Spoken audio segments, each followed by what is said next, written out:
It is official. Donald Trump just signed his own death certificate because the Epstein Files Release Act has landed on his desk and he has now signed it into law. Now, of course, we know that Donald Trump, Kash Patel, Pam Bondi, and everyone in this administration will continue to obstruct, but Donald Trump just made it that much more difficult to do so and impossible to ignore the public pressure that is coming. It is why he immediately melted down on Truth Social after shutting down the White House over the signing of this bill. We are going to get into what Trump posted and why it contains new evidence.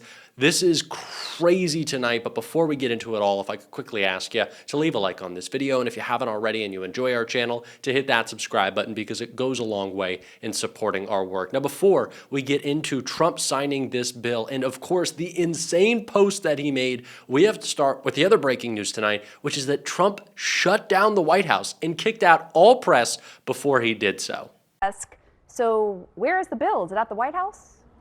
Pamela, that's the question we've all been trying to get to the bottom of. We have about 10 White House producers and reporters who have been asking all of their sources, when is he going to sign the bill? Is the bill even at the White House? All to at least mostly radio silence. Stephen Miller, the deputy chief of staff, was caught by reporters, asked when President Trump was going to sign this bill, and he said he had no update on that at this time. And just a reminder, it wasn't just one White House official, it was a number of White House officials who said, alongside President Trump himself, that he would sign this bill when it hit his desk. Now, we were told that after it was sent over by the Senate that the process of getting it here to the White House could take a few hours, but that was hours and hours and hours ago, and we still have no reaction, no answers to the questions of whether or not it's even here, whether or not it's even made it to President Trump's desk. So of course this is raising even more questions as to, in particular, is he going to actually sign this bill? Again, White House officials and the president himself have said they've committed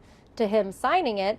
Then the big question becomes, if he does in fact sign it, what's actually released and when is it released? I've been told by White House officials President Trump isn't going to stand in the way of any of these documents being released. But again, we still don't even have the basics of whether or not the bill is here at the White House. So, Pamela. I know you're. If you think that this is business as usual and Donald Trump will happily go along with all the transparency and allow all documents to be unsealed, all photos to become public, all videos to be viewed by every single person in this country who has been demanding answers, you are dead wrong. Now, I know you don't believe that, but for anyone out there, we cannot allow Republicans to rewrite this history, because if they were open to transparency, the media would be in the White House tonight. But they are not. They were kicked out, they were banished, they were shut out. And why? Because Donald Trump does not want transparency. We cannot let anyone believe that. But unfortunately for Trump, he shared new evidence about the Epstein files in the post he did melting down. But again, the post was just another attempt to rewrite history, which Jasmine Crockett called out before Congress right here before we check out that post. This is the President of the United States standing beside his best friend, Jeffrey Epstein. As we all know, Mr. Epstein is one of the most notorious sexual predators in American history. For 8 weeks, the Republicans on this committee have chosen to protect these two men instead of providing justice to Mr. Epstein's victims. Now the administration is panicking. First, they campaigned on releasing the Epstein files. Then AG Bondi and associates did a photo op with the files, and she said, and I quote, "The Epstein list is on my desk." Then somehow the Epstein list didn't exist. Then the Epstein files became a Democratic hoax. Now the president is supposedly supportive of releasing the files, even though he's currently ignoring a congressional subpoena to do so. Now the president is simply crashing out. And it's because he can't seem to explain his special decades-long relationship with one of the most prominent sexual predators in American history.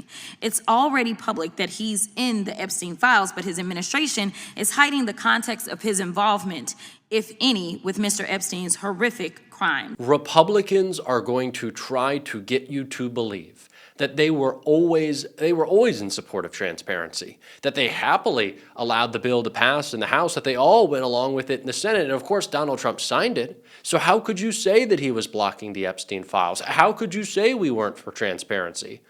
Well, you did keep Adelita Grijalva from being sworn in for 50 days. Donald Trump didn't originally release the files when it was a day one promise, and he could have this whole time. Of course, Mike Johnson went through as much obstruction as possible. So did John Thune. He was only the last leg, so he let the thing go through. But we're not going to allow them to twist the narrative. We're not going to allow them to lie to us.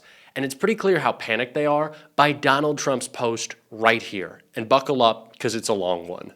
Trump wrote on Truth Social, Jeffrey Epstein, who was charged by the Trump Justice Department in 2019, not the Democrats, was a lifelong Democrat, donated thousands of dollars to Democrat politicians, and was deeply associated with many well-known Democrat figures, such as Bill Clinton, who traveled on his plane 26 times, Larry Summers, who just resigned from many boards, including Harvard, sleazebag political activist Reid Hoffman, Minority Leader Hakeem Jeffries, who asked Epstein to donate to his campaign after Epstein was charged. That's not true. Democrat Congresswoman Stacey Plaskett, and many more. Perhaps the truth about these Democrats and their associates with Jeffrey Epstein will soon be revealed, because I have just signed the bill to release the Epstein files. As everyone knows, I asked Speaker of the House Mike Johnson and Senate Majority Leader John Thune to pass the bill in the House and the Senate, respectively. Because of this request, the votes were almost unanimous in favor of passage. At my direction, the Department of Justice has already turned over close to 50,000 pages of documents to Congress. Do not forget, the Biden administration did not turn over a single file. Trump continues, or page related to Democrat Epstein, nor did they ever even speak about him. Democrats have used the Epstein issue, which affects them far more than the Republican Party, in order to try and distract from our amazing victories, including, of course, Donald Trump is going to rattle off a bunch of things that he didn't actually do, and many other Democrat-created witch hunts and scams that he's complaining about, all of which have been so terrible and divisive for our country and have been done to confuse, deflect, and distract from the great job that Republicans and the Trump administration are doing.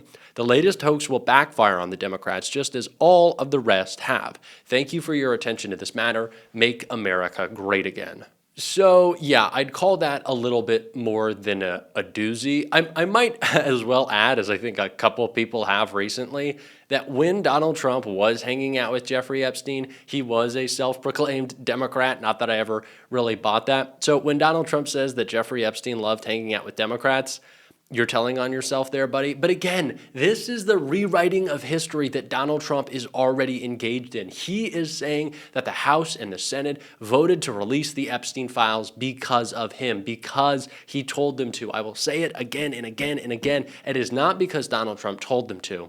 It is because he is too weak to have been able to tell them not to. Donald Trump has lost his grip on the Republican Party, and he is well aware of it. It terrifies him.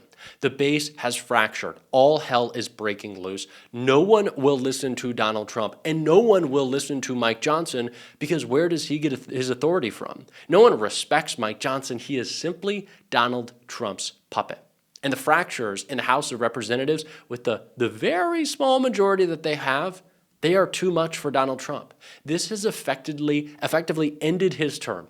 He will be able to pass nothing. This is all we will ever talk about, and it's all we should talk about, because they will continue to obstruct the release of the files. It is not just the DOJ or the FBI that has files. It is the Treasury as well, and Donald Trump is trying to hide those, because if we follow the money, as victims have said again and again, we know where it will lead us.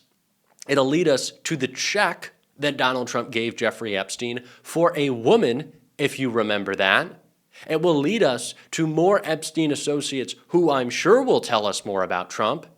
And he can't, like he did with Ghislaine Maxwell, just transfer them to a nicer prison. That's not going to work. This is the end of Donald Trump's term. This is the end of Donald Trump's administration, and this is the hammer in the coffin of MAGA. It is fractured too much. He cannot hold it together.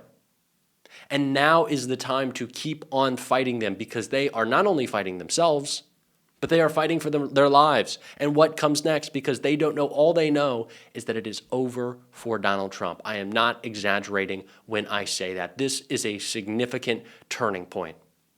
And it is why we have to apply more pressure now than ever, because they are terrified of that fact, and they will do anything to hang on, including blocking this release, slow rolling this release, obstructing it in any way. And Jasmine Crockett called that out and talked about a very, very important set of documents that the Treasury has, like I mentioned, and I want you to take a look. Place. The only reason that we're even getting information right now is because of the Epstein estate. They have been the only ones that have actually released information in compliance with the outstanding subpoena that we have. So there's a lot more that they could have done. I think the fact that the president has switched his tone signals to everyone that they basically are going to say, well, now there's an active investigation, and so therefore legally we can't release anything else. Congresswoman, the Treasury Department is also involved in this, according to Ron Wyden, the senior Democrat on the Senate Finance Committee. He and his staff have put together a long list of things in the possession of the Treasury Department. Do you also want the Treasury Department to be included in anything that is released by the Trump administration? Absolutely. One of the things that we had actually talked about when we had a closed door meeting with the survivors earlier this year, along with the speaker, was the speaker said, hey, I'm committed to doing everything that I can. And then obviously he did nothing. But one of the things that we talked about in that closed door meeting was that we needed to expand the breadth of this investigation. And we didn't just need subpoenas that were coming from the oversight committee, but we needed some out of financial services as well, so that financial services could be digging in, because that is the equivalent of the specific committee that oversees Treasury. We know that there were signals because of the type of suspicious activity that was taking place as it relates to Epstein. We know in talking to survivors about how much money was kind of going in and out with wires internationally. And we also know that there seems to be a lot of shell corporations that have been set up not only in the United States, but internationally, a lot of shell and fake modeling agencies that these girls would kind of be run through.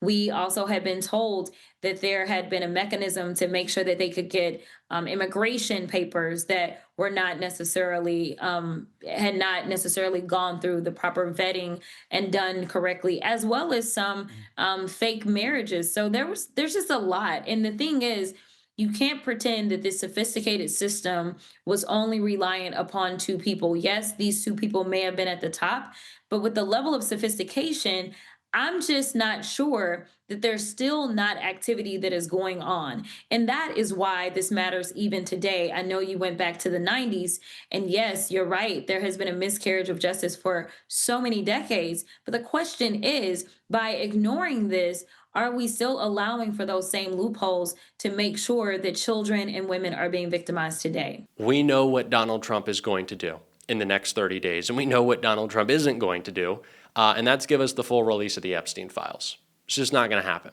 He won't. He'll pretend, he'll say that he has, but he won't. And at the same time, him and Pam Bondi are going to be rewriting the history. We cannot let them. We have to continue to call them out. We are going to on this show. And if you want to support that, as always, you can hit that subscribe button, leave a like on this video. If you stuck around to the end, drop a blue heart in the comments. Keep on fighting, y'all. Don't let them silence you. And until next time, I'll see you soon.